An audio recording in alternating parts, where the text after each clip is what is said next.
Était-ce un luxe particulier? On peut le soutenir. On peut le soutenir quand on ignore que lorsqu'un personnage de cette importance va dans un hôtel, faut louer tout l'étage pour des raisons de sécurité, faut y placer un certain nombre de gens qui assurent cette sécurité et que finalement ces séjours coûtent effroyablement cher. Arrêtons, si vous voulez, d'être dans ce fantasme du détournement.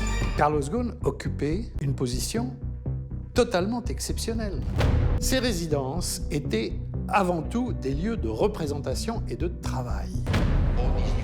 On est chez Nissan, une multinationale. On n'est pas dans la PME où il y a un siège social de 50 mètres carrés et où le chef d'entreprise peut faire un chèque douteux dans la cuisine à la lueur d'une bougie. C'est pas du tout ça. La défense de Carlos Ghosn est confiante, mais du fond de sa cellule, l'homme d'affaires craint le pire. Il sait qu'il a très peu de chances d'être innocenté, même avec les meilleurs avocats du monde. Et pour cause, le système judiciaire japonais est réputé pour ne laisser aucune chance à ceux qui tombent dans ses filets.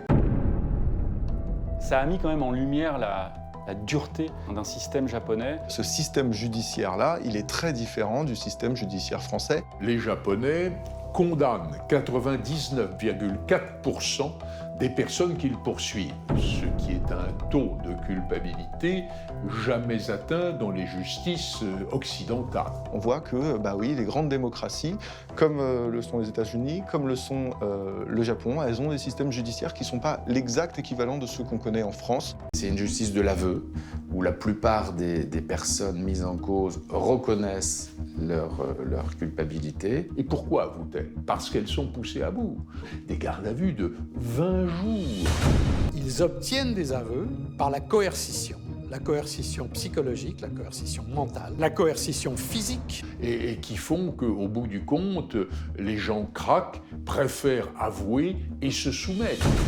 C'est précisément pour cela que Carlos Ghosn a décidé de se soustraire à la justice nippone et de fuir ce 29 décembre 2019.